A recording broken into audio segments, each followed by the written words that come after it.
Halo, assalamualaikum warahmatullahi wabarakatuh. Berjumpa lagi dengan channel saya Evian Erino. Di kesempatan kali ini saya akan berbagi tips dan cara memotong besi pipe yang masih berdiri.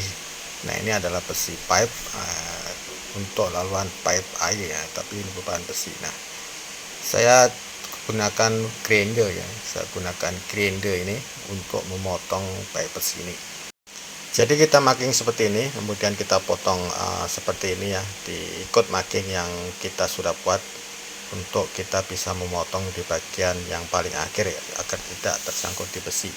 Nah, kita potong seperti ini yang mengikut marking yang sudah kita buat. Caranya seperti ini ya. Nah, di bagian sini dan tadi di bagian sebelah atas dan bawah dan di bagian tepi yang tadi. Jadi ada trik tersendiri ya untuk memotong besi. Nah, ini untuk membuat marking saya gunakan pipe untuk agar lebih lurus marking yang saya buat ataupun yang kita buat. Jadi kalau kita buat marking lurus tuh potong apa itu akan jadi lurus dan tegak. Oke, kita mulakan pemotongan ini. Tapi sebelum itu gunakan safety atau alat keselamatan, yang utama sarung tangan, cermin mata, lengan panjang, dan juga celana panjang, dan juga kasut ataupun sepatu safety. Oke, kita potong menggunakan grinder yang ada penutup ya, untuk lebih selamat. Jadi caranya seperti ini, kita potong bagian bawah dulu ya. Jadi kita potong bagian bawah dulu sampai habis. Ini pemotongan besi ini tidak terus memusing sampai habis ya, hanya 3/4 ataupun 3 suku saja yang boleh kita potong, karena di bagian sebelah tepi sana ada dinding, jadi tidak boleh memotong habis menggunakan grinder. Oke, ini tahap pemotongan.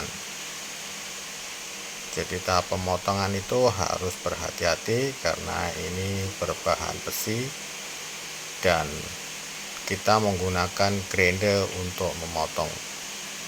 Jadi harap berhati-hati untuk memotong, seperti harus menggunakan trik agar tidak terjepit mata pemotong ini. Nah, selepas itu kita potong bagian tepi dinding secara vertikal ya.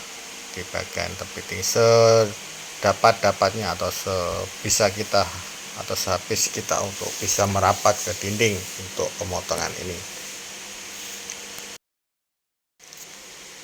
Kenapa saya potong bagian bawah dulu ya dan bagian tepi? Karena kalau untuk memotong besi secara vertikal ataupun besi yang masih berdiri, kalau kita potong bawah dia tidak akan jatuh dulu mengenai pemotong besi ataupun mata grinder.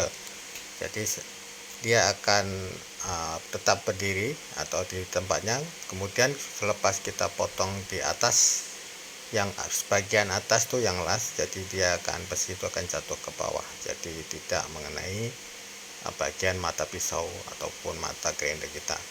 Kemudian kita potong yang bagian tepi sebelah kiri di bagian dinding, tepi dinding ya, untuk membuat seperti U ya potongan itu.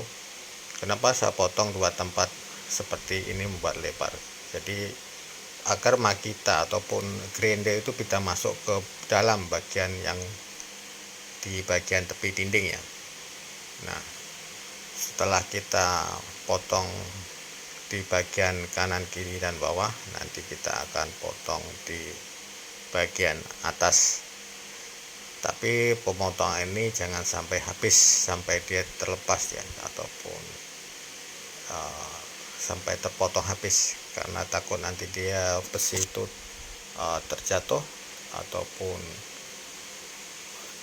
bergerak, dia akan menjepit mata pisau kita. Jadi sisakan sedikit, kemudian nanti baru kita congkel ataupun kita pukul menggunakan alat yang sudah kita siapkan. Jadi kita teruskan untuk pemotongan di bagian tepi dulu, agar nanti lebih mudah ya untuk tahap akhir di bagian atas. Nah, di bagian atas ini jangan sampai kita potong habis, sisakan sedikit. Jadi pemotongan ini tidak terus terpotong habis, jadi tidak berbahaya untuk kita saat kita membuat pemotongan menggunakan grinder.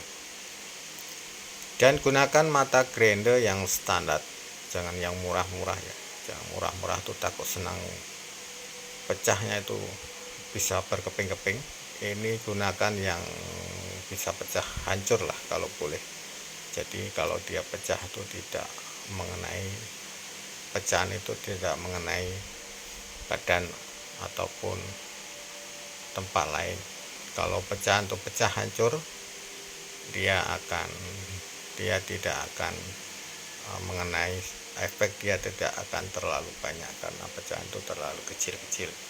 Kalau pecahan dia besar, dia akan terbang dan mengenai badan ataupun tempat secara kuat.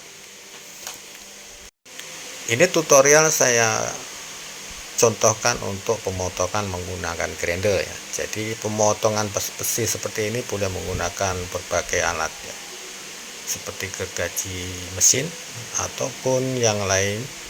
Ini saya contohkan untuk pemotongan menggunakan grinder.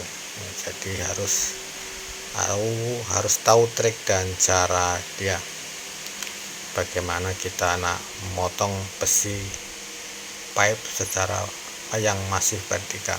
Oke, selepas itu baru ini sudah terpotong, tinggalkan sedikit dan masih di posisi seperti semula, tinggal sedikit saja yang tersangkut, baru kita congkel bagian besi ini ataupun kita tepuk atau ketuk. Nah, kita congkel saja sih sudah terlepas.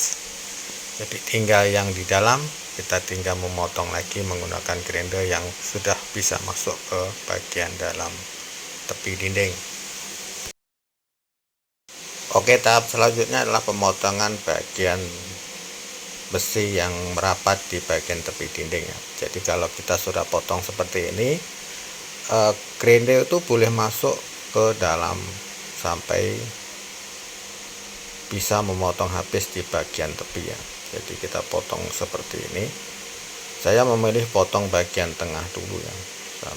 Tapi saya tidak habiskan pemotongan ini, karena sisakan sedikit agar besi itu tidak bergerak turun ke bawah. Kita sisakan sedikit, kemudian kita potong yang bagian atas ya. Kita potong bawah dulu, tapi jangan potong habis, kemudian baru kita potong bagian atas. Bagian atas pun jangan dipotong habis, sisakan sedikit dalam kisaran setengah inci atau berapa, nanti baru kita congkel atau kita ketuk ataupun kita tarik menggunakan plier. Nah, ini kita sudah potong tapi tidak sampai habis, tinggalkan sedikit, kita ambil saja plier ya. Jadi besi itu tidak bergerak ke turun. Kita ambil plier atau kita ketuk pun boleh. Saya pilih menggunakan plier untuk mencongkel ataupun mengeluarkan besi yang masih tersisa ini agar lebih selamat. Jadi beginilah trik memotong pipe besi yang masih berdiri vertikal. Nah, jadi sudah terpotong dan seperti inilah trik.